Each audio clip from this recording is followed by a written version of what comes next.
Who do I go to? Mr. Walden, Thank you, Mr. Chairman. do you seeking recognition to offer an amendment? Yes, sir, I am. And it's an amendment to this title? Yes, sir, it is. And I will ask, It's Walden-018. I believe that's how it's designated, sir. may we be informed whether this amendment is, it's got to have been around at least 2 hours. We've been around Since for 11:19, I believe. Not that we The took amendment note of appears that. to be qualified. Will the clerk report the amendment, and may we have it distributed to the members? Amendment to H.R. 2454 offered by Mr. Walden of Oregon. Page 17, line 13, page 111, line 5, and page 545, line 13, strike the definition of Without renewable objection, the biomass. amendment will be considered as read. The chair will reserve a point of order, and a gentleman from Oregon is recognized to speak on his amendment. Thank you very much, Mr. Chairman. The amendment before you amends the bill in about 3 locations, and this deals with biomass, woody biomass off America's forests. I want to read from you, or to you, from the Intergovernmental Panel on Climate Change and their words about forests. And I quote, "In the long term, a sustainable forest management strategy aimed at maintaining or increasing forest carbon stocks while producing an annual sustained yield of timber, fiber, or energy from the forest will generate the largest sustained mitigation benefit." That's page 543 of the IPCC report. They go on to say on that page, mitigation options by the forestry sector include extending carbon retention in harvested wood products, product substitution, and producing biomass for energy. The carbon is removed from the atmosphere and is available to meet society's needs for timber, fiber, and energy. Biomass from forestry can contribute 12-74 EJ per year to energy consumption with a mitigation potential roughly equal to 0.4 to 4.4 gigatons of carbon dioxide per year, depending on the assumption whether biomass replaces coal or gas in power plants. And they go on to say, forest mitigation options include reducing emissions from deforestation, forest degradation, enhancing the sequestration rate in existing or new forests, providing wood fuels as a substitute for fossil fuels, and providing wood products for more energy-intensive materials. To wit, this is what we're talking about. There's a firm in my district, and these are all over the country, frankly, that take woody biomass and convert it into a compressed product that can replace energy types such as coal. Can also generate heat very efficiently. Unfortunately, what the underlying bill, the amendment by the chairman, does, it contains language that basically puts America's forests most in peril, those most bug-infested, most diseased, most in need of treatment. The condition class 2 and 3 lands, as defined by the Forest Service, fundamentally would be off limits for this biomass to be treated as a renewable energy source, a biofuel source, and therefore would deny these opportunities to turn that woody biomass into a new market to create jobs and to create renewable energy that, as I've just cited from the IPCC's own findings, is a very productive way to reduce carbon emissions and to have a new alternative energy source. So my amendment to H.R. 2454 and the underlying amendment fixes that definition. Principally, the issue that comes before us that affects the federal forests is the language on page 20 of the amendment in the nature of a substitute, line 11, which says that old growth or mature stands, biomass material from old growth or mature stands would not qualify. So you say, well, why is that an issue? Well, the definition of mature forests, as defined by the Dictionary of Forestry, is, quote, of trees or stands pertaining to a tree or even age stand that's capable of, and I'm quoting here, sexual reproduction other than precocious reproduction, has attained most of its potential height growth or has reached merchantability standards. Note, within uneven age stands, individual trees may become mature, but the stand itself consists of trees of diverse ages and stages of development. So when you ask the professional foresters, Society of American Forestry, when you ask the Forest Service professionals, what does excluding old growth and mature forest stands mean to them, they will tell you it means principally you would not be able to take the biomass out of those forests and use them for energy production, which is the underlying intent, I think, of this legislation, is to be able to transfer that biomass into energy, clean energy production, electricity, heat, and other things, and reduce fires. We in this country have had catastrophic fire on our federal forests. 9 million acres a year go up in flames. 47% of the Forest Service budget's consumed fighting fires. We have 4 million acres in the Northwest of condition class 2 and 3 lands that are out of whack with nature. At the current rate of treatment, 100,000 acres a year, you have a 79-year backlog of treatment. So if you want to do what the IPC says we should do, and that is effectively manage America's forest lands, then you need to adopt this amendment to fix this one problem in the biomass definition, and I urge your support. Thank you, Mr. Chairman. Gentleman's time has expired. Mr. Markey. Thank you, Mr. Chairman. Mr. Chairman, I rise in opposition to the Walden amendment. We have come a long way on this issue, and a lot of it is because of the education which Mr. Walden has, given to the committee over the last couple of years, and we appreciate that. As the gentleman knows, 2 years ago, when we were debating this, biomass was not on the table. And now it is not only on the table, it is on the table in a very significant way. But the problem here is that this biomass definition amendment would provide federal incentives for biomass without the kinds of safeguards which are necessary. There are no safeguards at all for private lands, and very weak limited protections for federal lands. The renewable electricity standard will create big incentives for biomass, and done right, it will create good, clean energy jobs and clean renewable power. However, done wrong, it will destroy native grasslands and native forests, increase global warming pollution, and undermine U.S. standing to ask other nations to save their own carbon-rich native forests. Depending on how and where biomass for electricity comes from, it can either help reduce global warming pollution or make it worse. Sourcing safeguards are critical for avoiding the negative impacts, like harvesting mature trees, plowing up native grasslands, or converting natural forests to plantations and releasing vast quantities of carbon. In my view, this amendment takes the wrong approach to biomass because it eliminates all sourcing restrictions for private lands. This undermines the goals in many other parts of the underlying bill, including wildlife and natural resource adaptation. It provides credits for biomass without safeguards for imperiled wildlife habitat. It just doesn't make sense to cut down, grind up, or plow under critical wildlife habitat to feed power plants. There are plenty of other sources of biomass under our definition. This provision also provides credits for biomass without any protections against the loss of natural forests. Native forests provide habitat for 90% of the plant and animal species that live on land, and they contain huge stores of carbon. That doesn't mean that these forests need to be off limits. We can, and under the compromise definitions, do provide credits for biomass from natural forests while encouraging practices to keep forests forests. The compromise definition has clear safeguards to ensure federal incentives don't drive the conversion of these vital lands into tree farms. The definition in this amendment does not.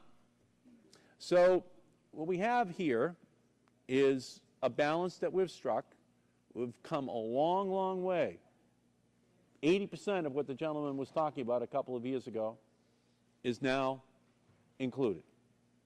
But this amendment fails to protect the core values on federal lands by leaving important, sensitive lands like the wilderness study areas and the roadless areas vulnerable to industrial biomass sourcing and uses vague language that opens old growth and mature forests to damaging logging. We need these lands left alone to store carbon and to give wildlife and plants a safe haven for adapting to climate change. That's the balance which was struck, and I do oppose this amendment, and I yield back the balance of my time. Somebody strike. Gentleman yields back the balance of his time. Further discussion on the pending Walden amendment. Mr. Chairman, Mr. Barton. I rise in support of the Walden Amendment, and I'm going to make a few brief comments, and I'm going to yield to the author. I want to point out that this amendment, the definition of renewable biomass in this amendment was included in the Senate-passed Farm Bill, which passed the Senate on December the 14th, 2007, by a vote of 79 to 14. I also want to point out that the definition of renewable biomass that Mr. Walden had put forward is identical to the definition in H.R. 1190 that's currently in play. It's in the committee. In other words, it's jurisdictional to this committee, and it's got 5 members of the committee as co-sponsors, including Mr. Barrow, Mr. Rogers, Mr. Ross, Mr. Stupak, and Mr. Walden. We apparently have a disagreement between what's currently in the base bill under consideration and the Walden Amendment about what you do in terms of an actively managed tree plantation, what you do in terms of a federally recognized timber sale, what you do in these wilderness study areas, what you do in these old growth or mature forests, some of which are in desperate need of management. And under the bill, they wouldn't qualify, but under the Walden Amendment, as I understand it, they would qualify. This would seem to be an amendment that we could accept in terms of the authors of the manager substitute, because this seems to me to be something that's just basically good common sense. With that, I will yield to the author for any comments he wishes. Thank you, Mr. Ranking Member. And to the comments by my friend from Massachusetts, Mr. Markey, and I appreciate your being attuned to biomass as an issue, and I do appreciate that. But we don't waive any federal law here. We don't waive any state law. There would have to be a full NEPA done. They have all these forest management plans in place. We don't waive any of that. All of that activity and all of the law and all of the regulation, whether it's the Endangered Species Act, Fish and Wildlife, all those consultations, all that goes on. All we're saying is at the end of all that process, the material that is taken out of the forest, what you do with that material shouldn't matter where it comes from. The material should be used for whatever its market is. What this legislation underlying does is say, but if it comes off of certain stands, then we're going to say that woody biomass is not treated as renewable, but this woody biomass is. That makes no sense to me. They could be effectively what happens on the federal forest system, and I live and breathe this every day. I've got 11 national forests in my district. I got 20% unemployment in these communities. They don't understand why we stand around wringing our hands while the forests burn up, and the biggest economic development thing they have is making lunch for the firefighters every summer. When we do go in and get approval to do the treatments, and we don't alter any of that in my amendment, all we're saying is the material that comes out we ought to put to the highest use, and that may be woody biomass. There are companies that want to invest in producing electricity from the debris that's removed from the federal forests. But under this legislation, in most of my district, I would tell you that woody biomass wouldn't count toward your renewable electricity standard or the fuel standard or anything else. It goes in a separate pile. Oh, but if it comes off of this type of forest, then it counts. Now, you tell me in a lumber yard, in a mill yard, how they're going to sort out which debris came from which part of the forest. We can create jobs here. We can do the right thing for the environment here.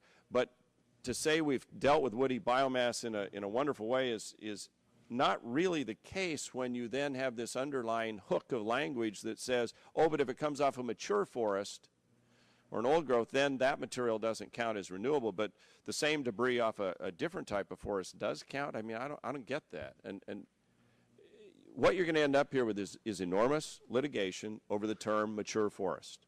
What you're going to end up here is, on paper, a biomass set of provisions that simply will not be used on your federal ground. So instead, we're going to fight fire. We're going to release far more carbon into the atmosphere and other greenhouse gases that, for example, last August choked the whole the Rogue Valley in southern Oregon by the fires in northern California and around southern Oregon for a month. You could hardly breathe. I'd like to do something about that. We can create a market here to do that. We don't affect any of the environmental laws with this amendment. We simply say that the debris that comes off federal land or private land should count as woody biomass for renewable energy production. Gentleman's time has expired. Mr. Stupak. Thank you, Mr. Chairman. And knowing the author of the amendment and all the work he's done in forestry areas as we have, it's well intended, and I agree with most of what you say. When we started with this legislation, we had one definition of biomass that most of us could not live with. Through 6, 7, 8 drafts, we've got a pretty good definition of biomass. I think most of the things that you pointed up, we've corrected. In fact, the Farm Bill, maybe Mr. Barton brought it up, a lot of us had co-sponsored Herseth-Sandlin legislation. And we probably have 98 to 99% of that language in our definition in the substitute here. So I think we've come a long way. And in whether it was the cash for clunkers or even this legislation, or a lot of negotiations going back and forth, and that's where we've reached this accommodation. So I would reluctantly oppose the definition. I understand what you're doing, or I oppose your amendment, just because we've worked so hard to get to where we are. And I think we're there. I know you have a little bit more roadless, non-inventory roadless area out west than we do in the Midwest or in the East, and that's probably the only biggest difference I think I see in the definition. Would you yield? Sure, I'd yield. I appreciate that, and I appreciate the work that has been done. I guess the point I'm trying to make, and maybe I'm just not doing it clearly, is you're not there if you want to use woody biomass off federal land. You're not there with what's in this bill. Because, for example, let me give you an example. On the slopes of the Rockies, and my colleague from Colorado can appreciate that, you have all that lodgepole pine that's bug-infested, beetle-infested, dead, dying, right? I would tell you that virtually none of that debris will count under this definition, because lodgepole pine, once it's bug-infested, is generally a mature forest. So all that lodgepole, just like they're dealing with in Canada and we're dealing with in the West, that is beetle infested, would be a mature stand under this language. That's the language at issue here, is the definition of a mature forest. That's what I'm arguing about. But reclaim my yes, time. sir, of course. But whether you're in Michigan or in Oregon or wherever, right? If you want to put up any timber sales, it has to go through the Forest Service. Right. You have to go through the process. Right.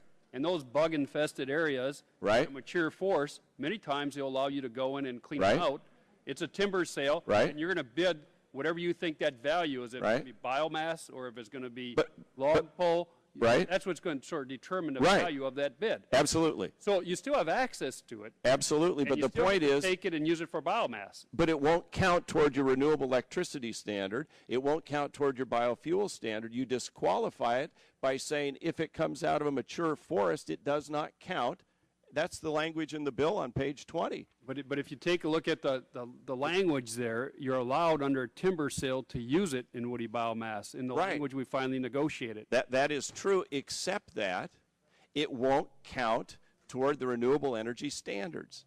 You lose the incentive to do it. It doesn't count. Woody biomass that's converted into a liquid fuel, right, if it comes off of the deal we've dealt with Stephanie Herseth-Sandlin and me and you and others, remember how they said if it comes off basically federal land, it doesn't count? Most of the woody biomass that would be used for conversion into power and fuel will come out of those types of stands we just discussed, the lodgepole, the dead, dying. The problem is when you come over here and look at the market force being created as renewable energy source, it won't count. You've disqualified it. So all that stuff in the Rockies, I've got 200,000 acres of the Fremont-Wainema National Forest, a lot of which is lodgepole pine that is dead and dying.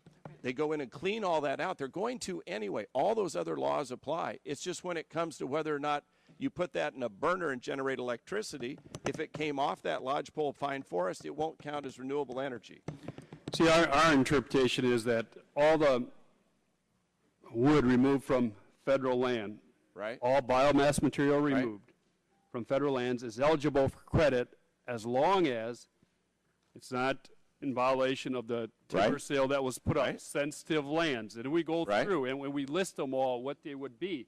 So we think it's a reasonable, inclusive standard, and it's still going to count. Go ahead. But if you go to page 20, would you do that? If you go to page 20, line 11, Right, got it. then it has that it does not count if they are, or it counts, but they cannot be components of old growth or mature stands.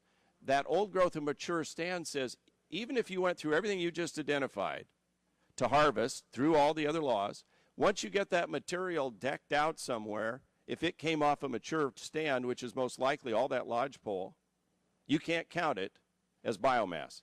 That's the hidden killer in this bill.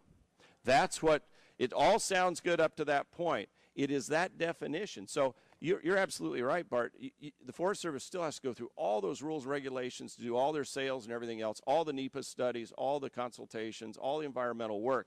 This is the point. When the material then comes out, it won't count as renewable if it happened to come off a mature forest. And I read you the definition of mature forest, which is going to be most of what we're dealing with. Well, I guess I'll disagree with you on that. But remember Why? the hearing we had Yeah? in here when we had the administrator here? We Right. said, so tell us, how can you tell if that tree or that biomass came from federal, forest, state, or private? Right. They can't. Right. It's basically a non-enforceable provision. Well, no, I would say it's not because line 11, I take my wood off the federal land, it's Right. bug infested. I Right. bring it down to my plant, Right. where I'm putting in other trees from state or Right. private land. When it comes out at the end, Right. how do you know that's from federal land Oh. or from state land or not? They say it's basically enforceable. Well, if I may, there are Go two ahead. things. First of all, you do have to account for where that came from. I mean, they track logs, for example. You're required to demonstrate there's all that system in place. Second, you also have a provision in here in the bill that says if you have a dual-fueled source, the renewable piece you have to account for differently if you sometimes augment it with petroleum, for example. I don't remember the page of the bill. You have to make that accounting. So if you're the operator of that facility, you are under obligation of this law to account for that difference. That is a requirement. And so I... Mr. Chairman, Gentlemen, yes. I might ask to strike the last word. Well- I'll yield to the gentleman from Oregon. Gentlemen- to continue the conversation. Gentleman from Michigan, Mr. Upton, is recognized for 5 minutes. I'll yield to the I gentleman from appreciate that, Oregon. Mr. Upton. So And would the gentleman yield to me too Yeah. briefly at some point? I'll yield to Mr. Barton first. I just want to answer Mr. Stupak's question that he just asked. This is a political distinction without a real world difference. Right. Because Bart is exactly right. that's right. If you took two different boxes or trucks or whatever containers of biomass to a location, you couldn't tell the difference. That's right. Bart's right, but you've got to certify. That's right. You're going to be asked to fill out a form certifying that it didn't come from an old growth federal forest. Or a mature stand. Yeah, and if you lie about that, you're going to be subject to criminal penalties and federal prosecution. So Bart is right in terms of just looking at it, but whoever the owner of that woody biomass is, if we don't accept the Walden amendment, they're going to be forced to lie and then be subject to all kinds of penalties. No, if the gentleman would yield. So that's the difference, Bart. If- You're telling the truth in the real world, but whoever owns it is going to have to fess up that they got it from a location that doesn't qualify.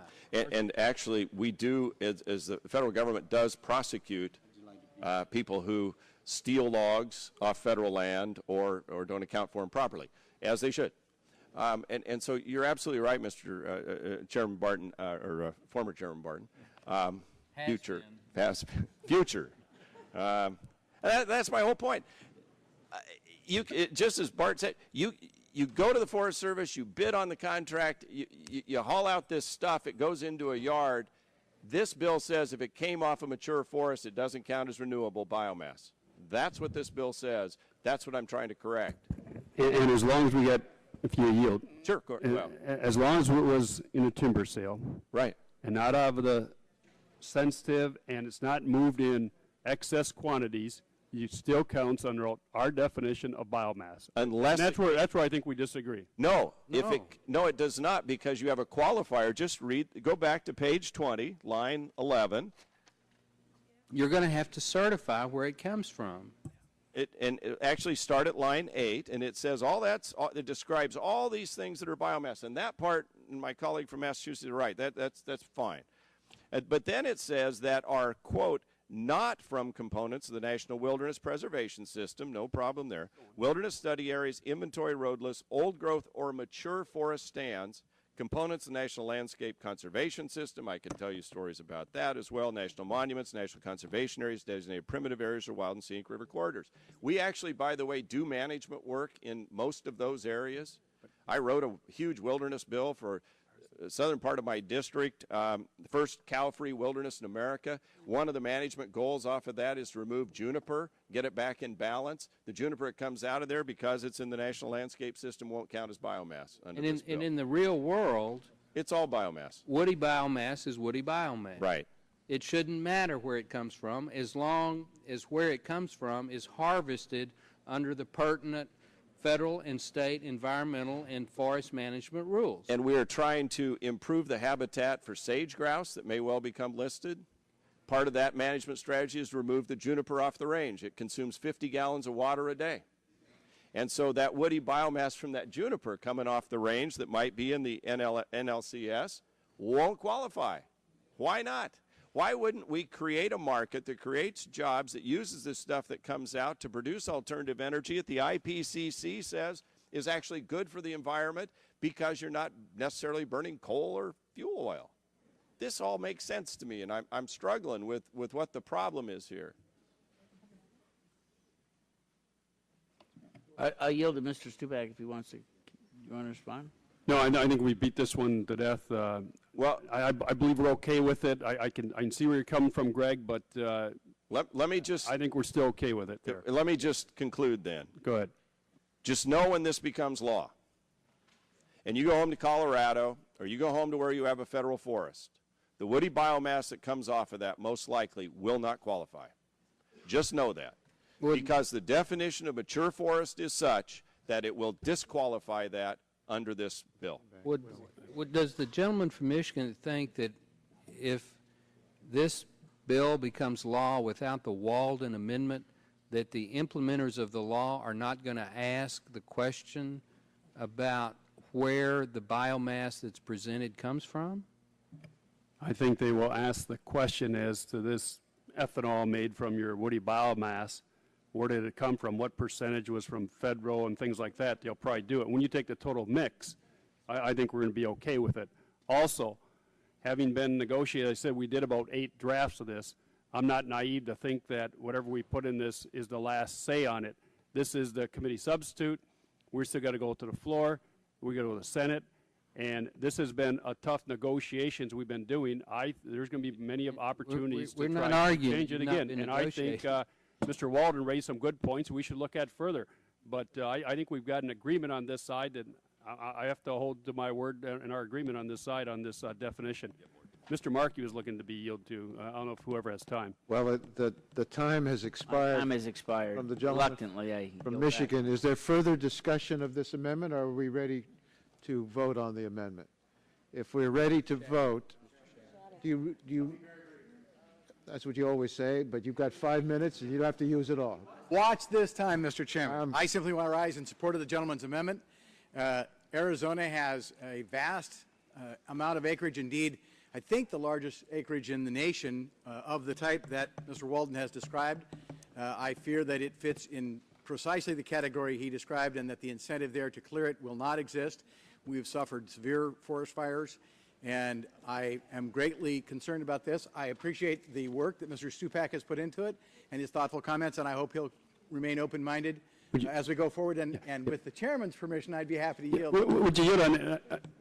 It wasn't just myself and Mr. Ross, others, negotiating this. And while I have my level of comfort where we're at with the definition is in here, because the Biomass Power Association was one of the groups that worked with us to get this definition, and they're supportive of the language in the bill because we've come a long way. So they're supportive. They're comfortable with our position that while Mr. Walden puts up some valid points, they feel like I do, we have it covered in our definition we currently have. Would I love to see a more broader expansion? You bet. With my district being mostly timber, I'd love to see it.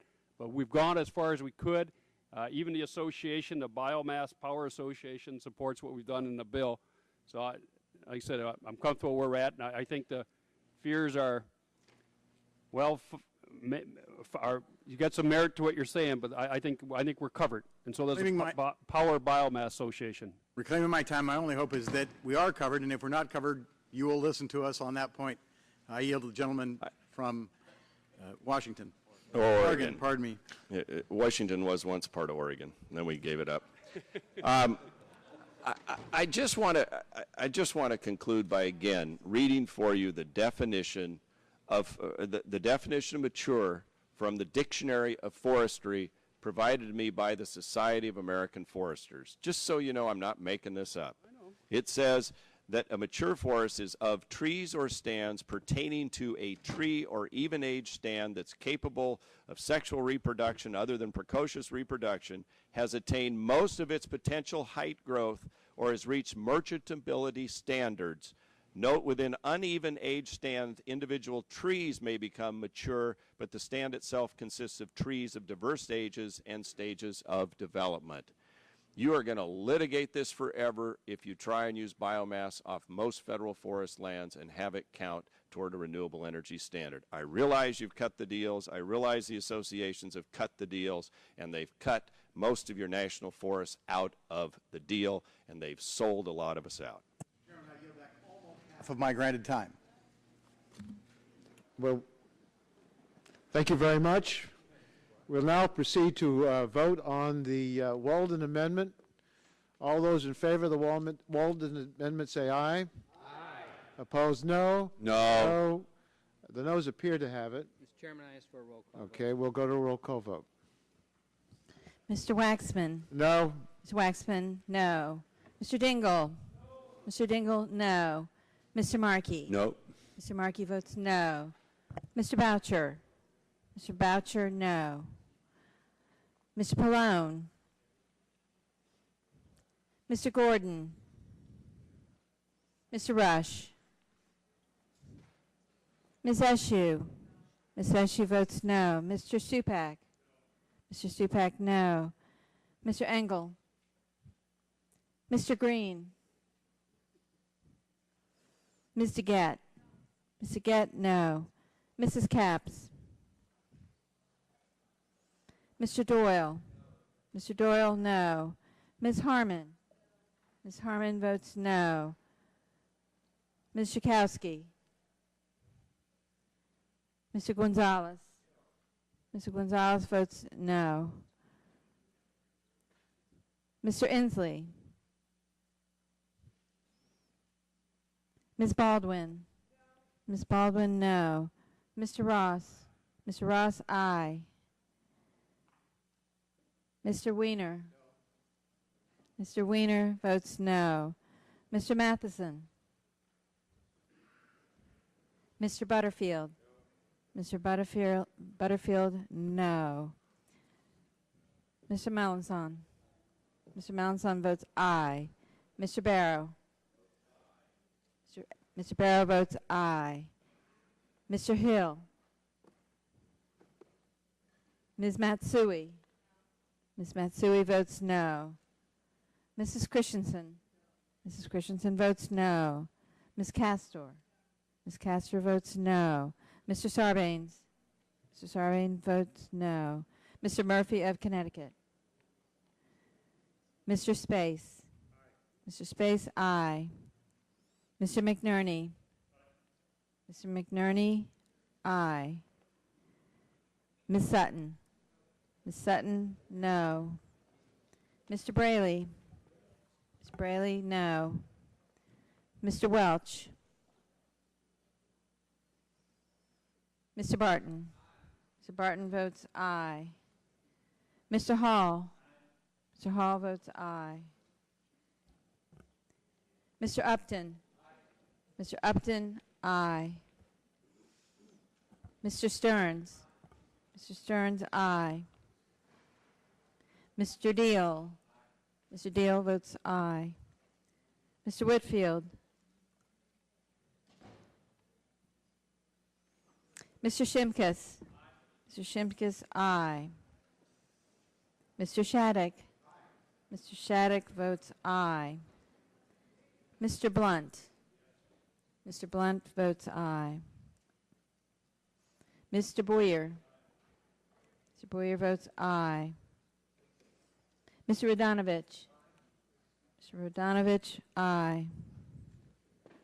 Mr. Pitts. Mr. Pitts votes aye. Ms. Bonomack. Ms. Bonomack votes aye. Mr. Walden. Mr. Walden votes aye. Mr. Terry. Mr. Terry votes aye. Mr. Rogers.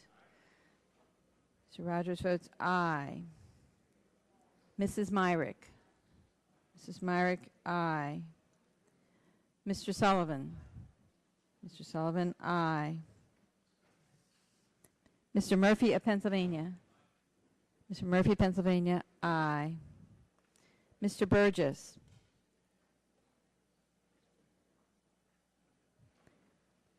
Ms. Blackburn. Ms. Blackburn votes aye. Mr. Gingrey. Mr. Scully's. Mr. Scully's, aye.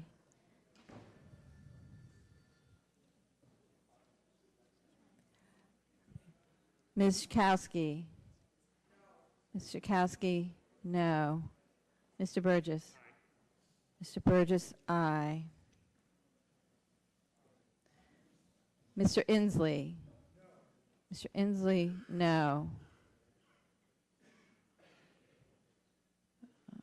Mr. Matheson. Mr. Matheson, no. Mr. Hill. Mr. Hill votes no. Mr. Murphy of Connecticut. Mr. Murphy of Connecticut, no. Ms. Sutton. Oh, I have you. I apologize. Mrs. Capps. Mrs. Capps votes no. Mr. Green. Mr. Green votes no. Mr. Engel. Mr. Engel votes no. Mr. Rush. Mr. Rush votes no. Mr. Welch. Mr. Welch votes no. Mr. McNerney. Mr. McNerney is off aye and on no. Is Mr. Gingrey recorded? I don't think so. Mr. Gingrey. Okay. Mr. Gingrey votes aye. Mr. Pallone. Mr. Pallone, no. Mr. Gordon. Mr. Gordon, no.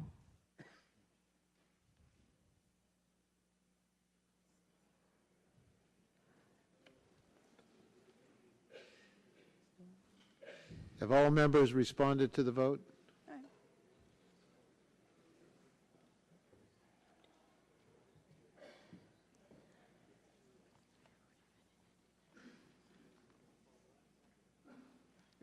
Any member wish to change his or her vote? If not, the clerk will tally the vote and announce the result. Thank you. I'm going 30 to 27.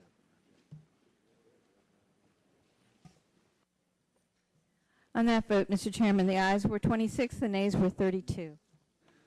26 ayes, 32 noes. The amendment is not agreed to.